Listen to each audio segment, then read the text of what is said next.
Thank you for attending our author interview. At WriteWorks, we are comprised of published authors who help current and future authors grow their brand, enhance and improve their stories, and provide them with the tools and resources to manage their own success. My name is Chelsea Jones, or my author name is CR Jones, and I am the lead over operations at WriteWorks.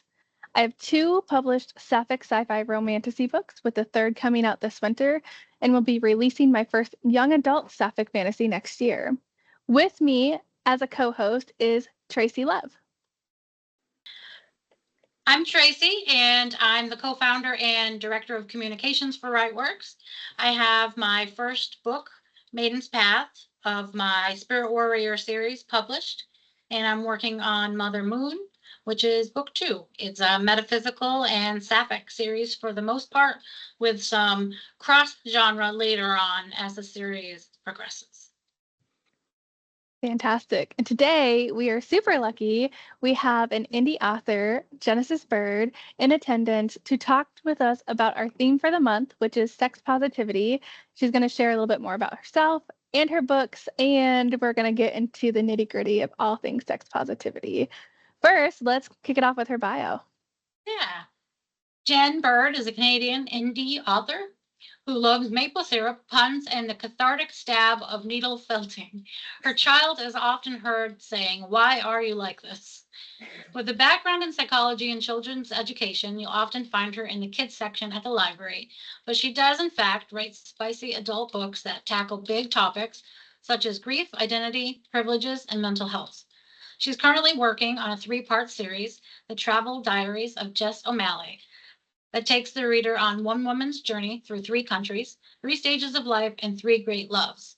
It reflects on the growth we experience through travel and unique relationships.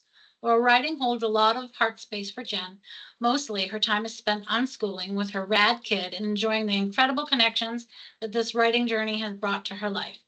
Connect with Jen on Instagram for updates, chit chat, and art opportunities.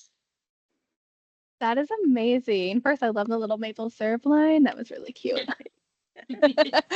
But we love learning more about you. And today we are bringing you in to talk about a sensitive topic in literature, well, maybe even in life in general, but sex positivity, which is our WriteWorks theme for the month. I'm going to do a shameless plug right here, but make sure any viewers come follow us on our Discord, of course, this YouTube, and any other social media sites with the link in the bio below.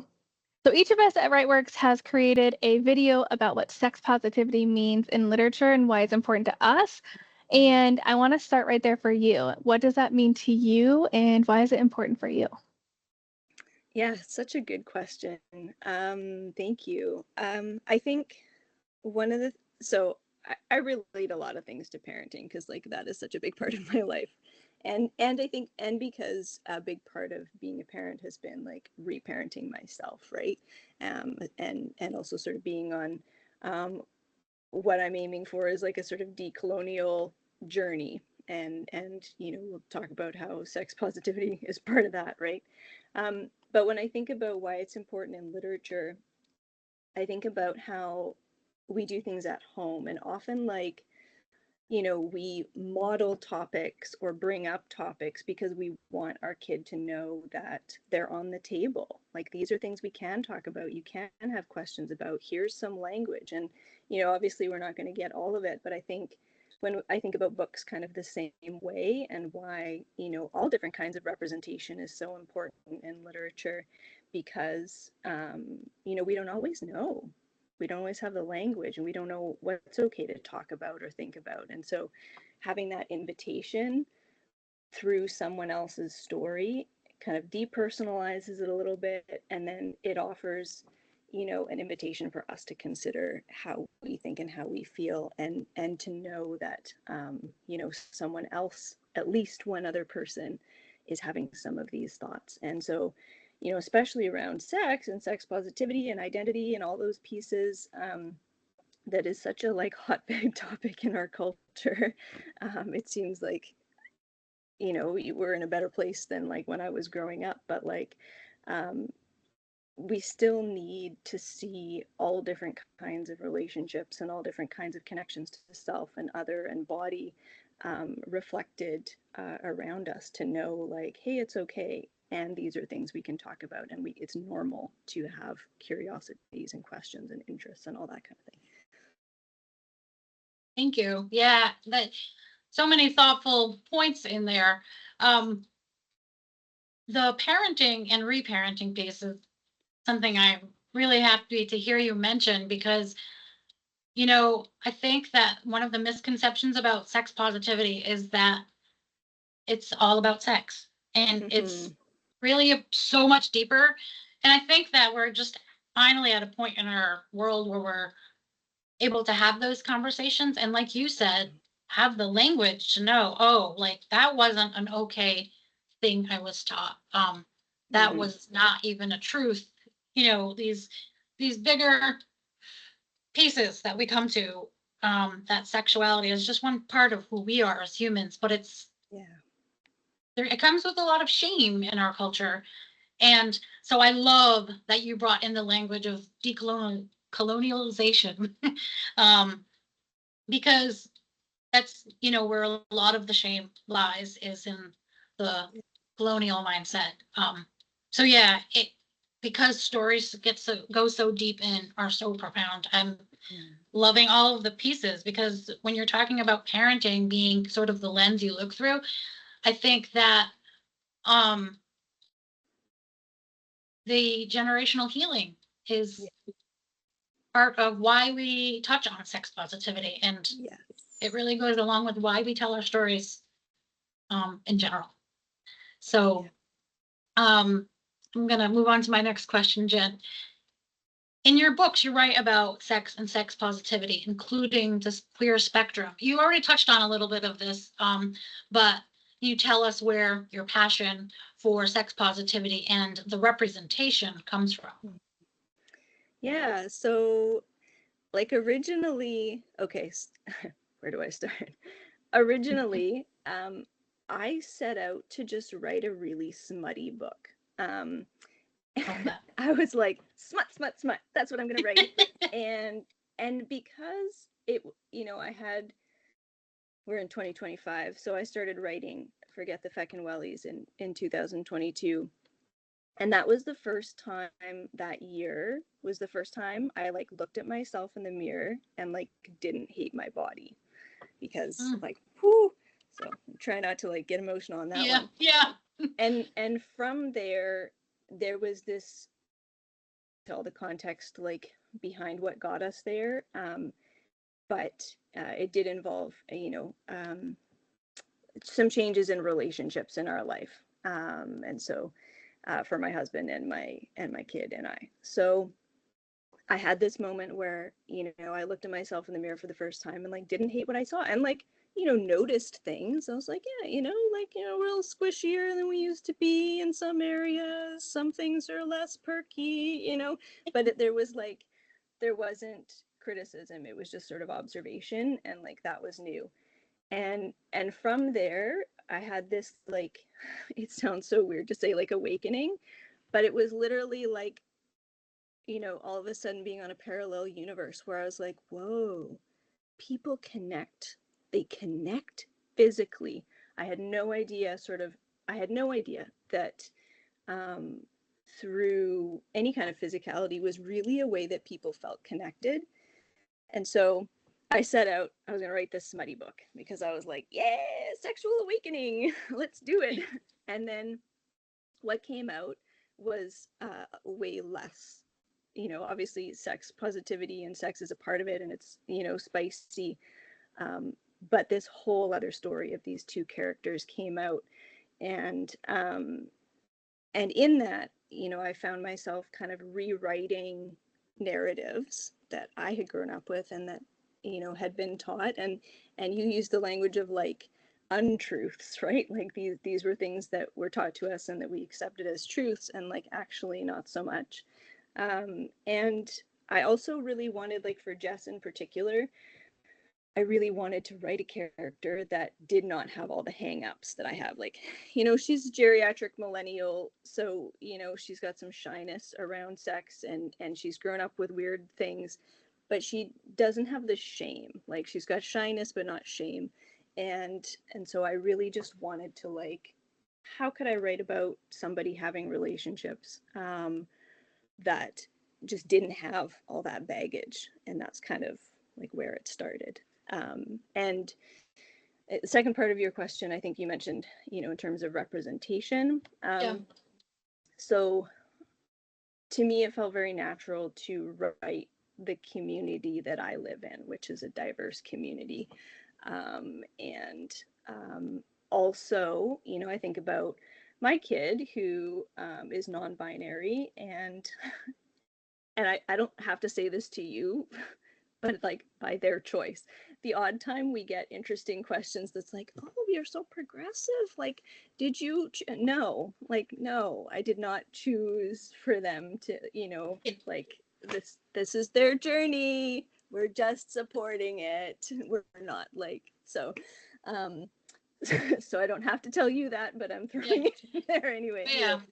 So when I thought about characters like Jess and Liam and the other people that are in the book, um, and this sort of like neighborhoods, right, that they exist in, I wanted those to feel like safe spaces for the people in my life and for my kid. Like, I feel like these are people that we could invite over for a barbecue and like feel comfortable with. And so, you know, obviously you can never convey an entirely safe space for everybody, but as much as possible, you know, with this book and with future books, I really wanted to write characters and write spaces where people could feel like, yeah, I could hang out and feel like I could be myself here. um, yeah, that was sort of the goal. And so, you know, queer representation, disabled representation, you know, neurodivergent representation, you know, like Black, Indigenous, people of color representation, like that's all part of the community, and that's all part of like my friends and the world and who I want to feel comfortable in these spaces. Thank you. I I love love all of that. that. Yeah. Yeah, especially like the safe space, and then even going back to like healing a part of yourself of writing, like I didn't want the triggers or the traumas or like, you know, what we grew up with. I think that's huge. So I love and I appreciate that so much. So thank you. Thank you. Yeah. Speaking of queerness, though, most of us at Rightworks, we are queer. Tell us a little bit more about your allyship. I think you kind of did a little bit with your child, Mhm. and how you focus on them and sexual identity in positive ways in your stories. Yeah. So um I'm rewriting Forget the Feckin Wellies. I thought it was just gonna be like a little brush up, like just sort of a cute glow up refurbishment, and it's turning into quite the rewrite. And which I have mixed feelings about, but overall I think it's the right choice.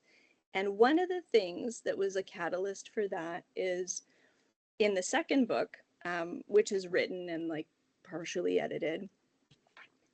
There's a host of queer characters, and I'm not a person who plots, and I'm not a person who like chooses characters, right? I don't know about for the two of you, but like I might sort of like get a name and like a vibe, and then as I'm writing, I learn about them through the interactions.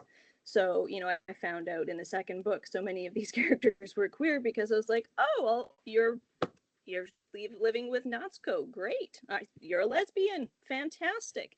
Um, and there's a character that came out as trans partway through the book. Had no idea that was going to happen. I was just as shocked as anybody on the page was. Um, but I was like, here we go. And that feels right for you. So, um, one of the things that happened in the second book is Jess is having a conversation with Mao, who is the character who came out as trans, and Yosuke, who's the very straight but very supportive boyfriend. Like these are all his friends, and so you know he's a bit of a lovable ding dong in so many ways, but like he's just so here for whoever his friends are, and so I really wanted to show straight men very comfortable with communities that aren't their demographic. So like, you know, so anyway, the three of them are having this conversation, and Mao is sharing about a new relationship that she's in, and it's with a woman. And previously, you know, Jess and Yosuke have known Mao to be interested in men. And so Yosuke's like, oh, like, I thought you were kind of dudes only. And Mao's like, oh, you know, um, kind of like, you poor little straight boy, like you just, like, you don't understand like the range that it could be.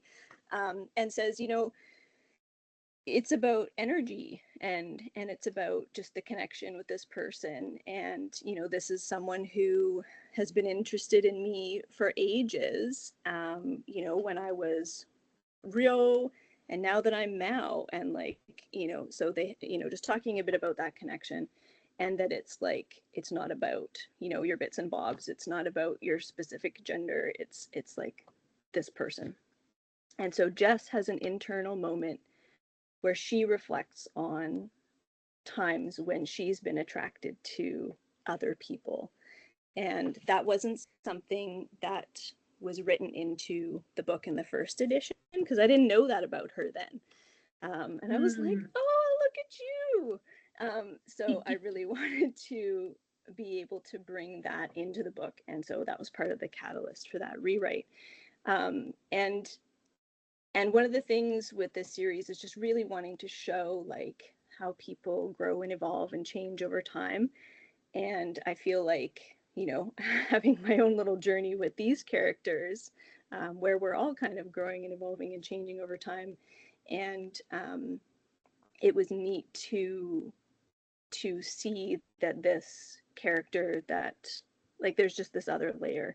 And so in the rewrite, she has applied to a conference, and has a little bit of like a moment where she's like, you know, it feels really like an honor to be invited to this space that's going to be led by basically, you know, a wide variety of communities, you know, queer communities, BIPOC community, disabled community, you know, and conversations around tech. And she's like, you know, and women, right? It's sort of like, that's the focus. Non-straight men, cis men, technology conversations is the focus of this conference. And she's like, I feel a little bit of like, you know, it's an honor to be here because, you know, I only checked off being a woman because I didn't know how to define my own queerness. And there's a couple beta readers who are reading that, and both people were like, this moment, where they're like, this feels so relatable. And I thought, wow, you know, I didn't realize it would be, but I mean, I feel that, like, I see that in myself too. And it's like, sometimes you don't have a definition for like kind of where you fit or how you feel, but you know, there's a piece. So, you know, unidentified queerness is a thing. And like, and that's a, you know, a valid piece for people. And so I'm glad that, you know, that's a piece that people can feel seen by. I went on a big ramble there. I don't know if I answered your question or over, like, so, sorry. Well, I love so much of what you shared. I think that two of the things I want to mention are the trust in yourself to rewrite it is really beautiful. And because you're talking about the healing journey part of it, what a cool part to have that trust in yourself for the representation you want to show. And the intuitive writing, the like, aha, oh my God moments, like, I didn't even know that. I can relate. And how cool that you're just kind of letting that trust lead you, and take those intuitive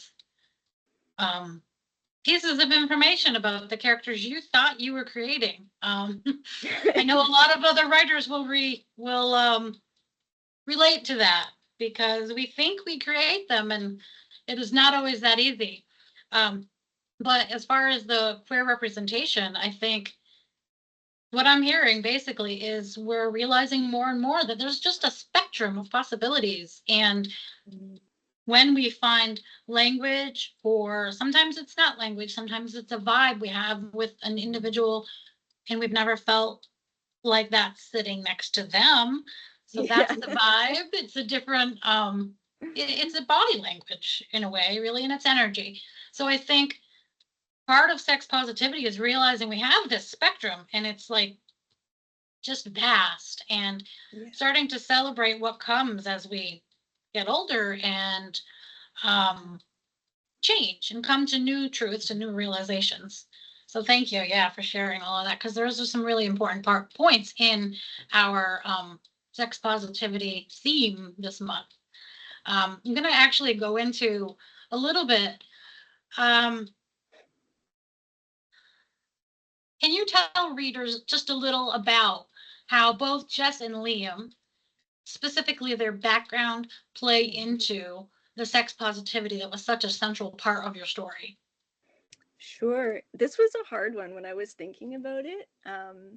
So hopefully I'll answer in a coherent way.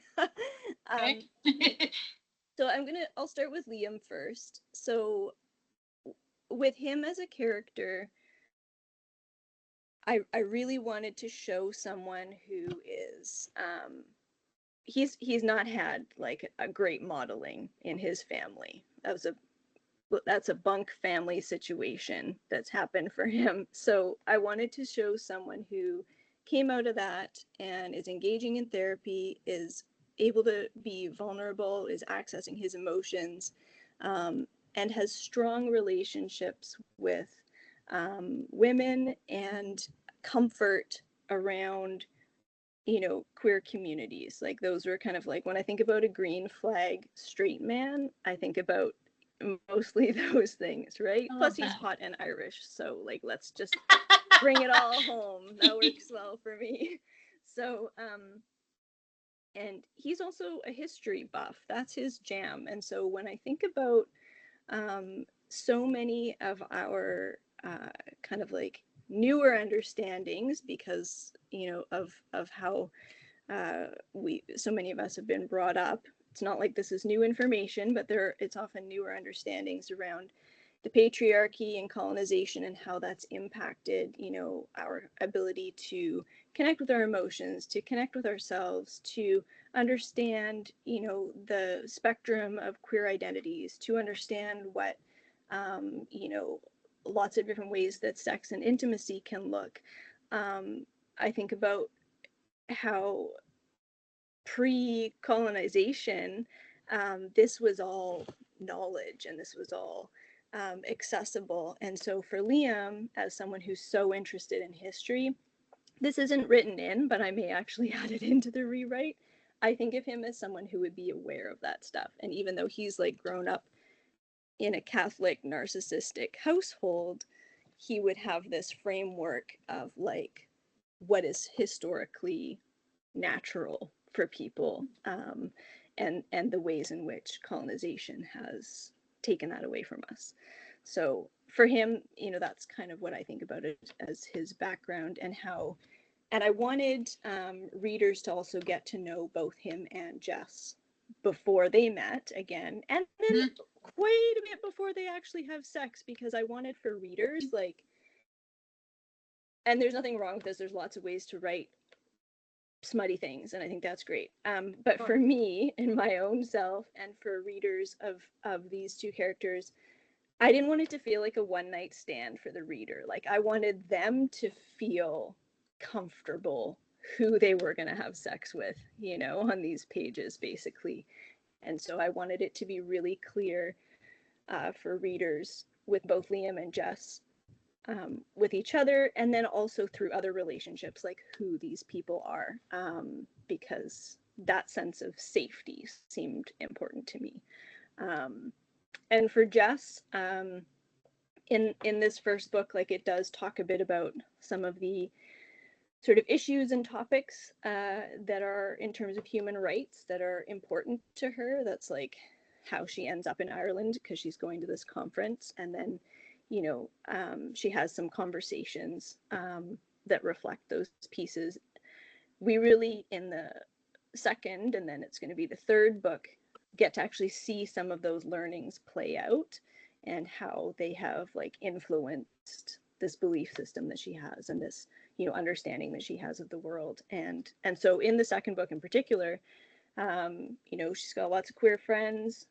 She's in another country, and so for the first time she feels like a little bit less shy and less squeamish about like trying out some new like sexual things. So she goes and she buys her first vibrator.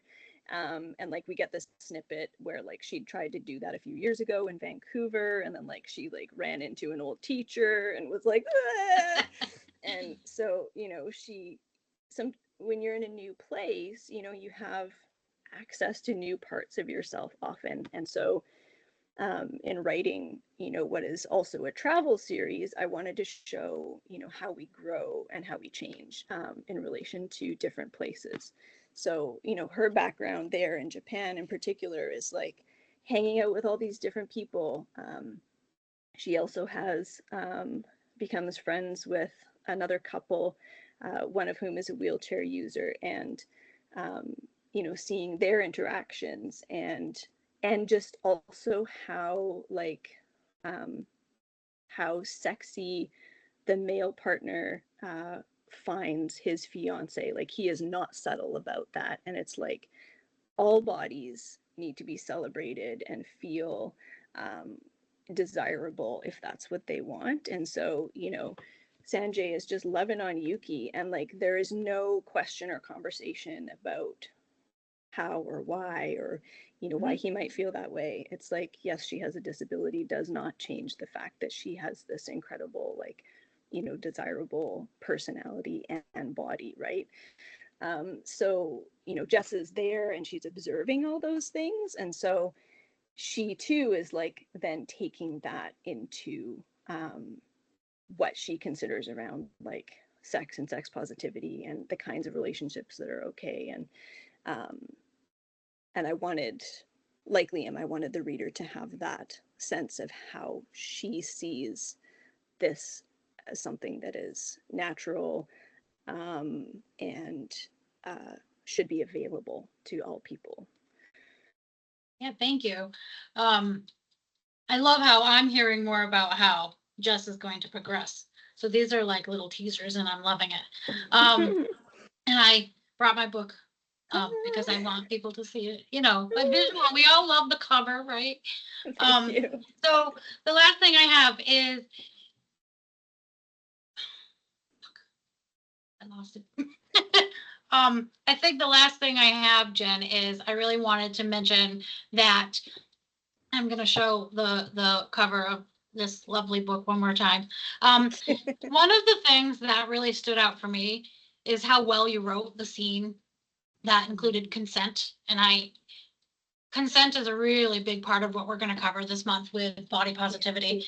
And I don't know if you could just take a minute and tell us how that felt for you, or it seems obvious, but why that was important to you. I've never seen that done so well in a heterosexual romance book, if I'm being blunt. Wow, thank you. I'm so grateful for that feedback, and I'm so glad it read that way. And yeah, I really appreciate that. It was, you know, one of the first things, you know, with Liam and Jess, because there's really no action between the two of them until like quite late in the book. And they're having a little, you know, kitchen makeout session after dinner at his house. And, you know, she wants to put the brakes on, and and it's a little bit like, you know, that condition of like, oh, sorry, you know, because even though rationally we know this is not something we need to apologize for, it's like so conditioned. Yep. And he stops her. He doesn't stop her, but he's like, you know, I don't ever want you to feel like you can't say no to me. And whew, that was like, I think the biggest piece, because that wasn't something that I was taught growing up. And so um, having him say that and sort of was like a message I needed to hear, you know? Mm-hmm. So then that sort of set the tone for them, you know. They weren't, nothing else was going to happen. He was going to sleep on the couch. She's going to take his room, because there's all kinds of things. That's how they ended up there. But, you know, later in the night, shockingly, they find themselves unable to sleep. And things are heating up, and then they get into his room, and she kind of shuts down and she freaks out. And um, I think so often in like movies or even in books, it's sort of like the sexual experience is just like written on an incline, and that's not necessarily how it works for a lot of people, and particularly for women, where the kind of like mental and emotional experience may be different. Not to say that it can't be for men too, Sure. but you know um, there there's it's not coming out of nowhere. There are some differences there, Yeah. and so I wanted to show again like a moment where he prioritized what was comfortable for her, and that like seemed like a loss for him if this didn't happen, and he didn't want that to be something that was problematic. And so everything stops, and she talks about how she's kind of freaking out, and this is hard, and this is her first time since her husband died. And so even though there's lots of ways in which she really wants this, it's also feeling a tough go. And so they just pause and lay back on the bed and have a chat and have a laugh. And then when she's ready, she reinitiates that. And he's checking in like all throughout. And so it was so important to me, because that wasn't a way that that wasn't media I was raised on. Um, and those weren't conversations that were happening in school. Those were not conversations that were happening at home. And so these are things that like I've learned as an adult, which feels weird to say, but that's how it's been. And so I really wanted to, especially for her first time after so long, and for him too, he hasn't had like a meaningful sexual partner. So I wanted to show that this is something that they both needed by means of connection, and that like who they are as people and all the consent around that is like just as much a part of what makes it sexy and what makes it satisfying as like the nitty gritty of the bits and bobs and what they're doing. So Yeah, thank you. hopefully that That's answers. that's so great, because that touches on so much more than consent there, which is the language, communication, I guess is the word I really want. How you communicate with your potential sexual partner, and differing levels of desire, pleasure, and the consent piece is, me, I would say that it's one of the biggest pieces of healing. If you're doing any sort of healing work, the consent is a huge piece, but you worked so much else into that, about how sometimes it's just freaking awkward. It's not like the way that movies make it seem. It's like sometimes you're crying and snotting, and then 10 minutes later you're horny again. That's just it. That is it. And I will say, I'm going to be stereotypical for a minute and say, yeah, especially for women. I think that is pretty accurate. So yeah, thank you for the explanation of how it's all of that stuff sort of plays in together, and it's almost like the sun and moon have to align sometimes It's so for true. things to feel good. So thank It's you. so true. Uh, so yeah, Chelsea. Yeah, I think one thing that I really loved about that too, um, is the fact that when you brought somebody raised on a very religious background and sent them through therapy, which I think is just crucial. Yes, Especially if you look right. at the younger generation, Gen Z, Generation Alpha now coming up, right? Like that's huge for them. But those of us who are millennials, X or boomer, like we didn't get that. We're learning that later in life that it's okay. And so I love bringing that in. And as Tracy said, the healing, I think that's just the most beautiful part, I think, about writing for me too. So yeah. Totally agree. Yeah.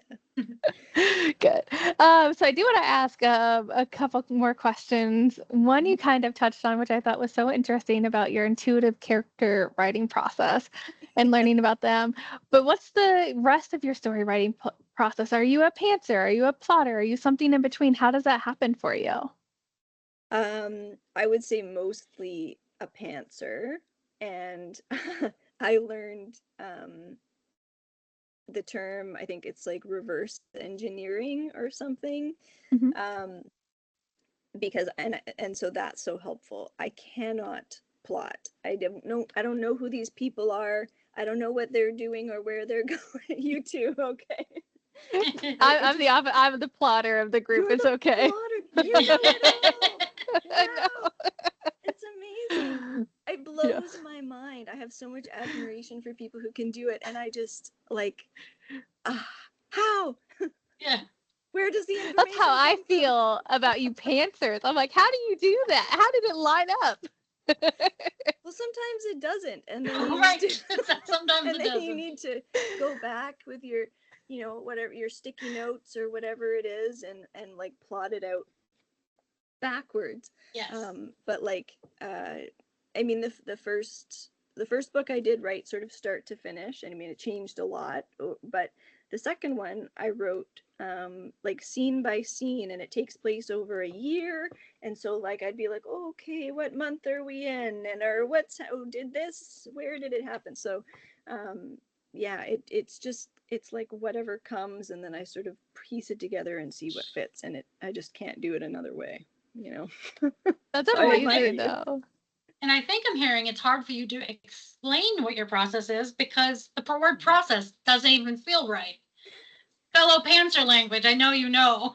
Yes, it's true, and it's so interesting because some people, get a lot of value in like talking through their ideas or talking through their plot, and sort of like having that reflected back or collaborating on ideas. And I cannot do that.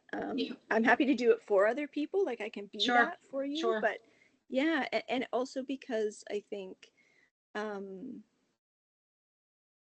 yeah, it's like until you have it, for me anyway, until I have it figured out, Yes, I yes. can't.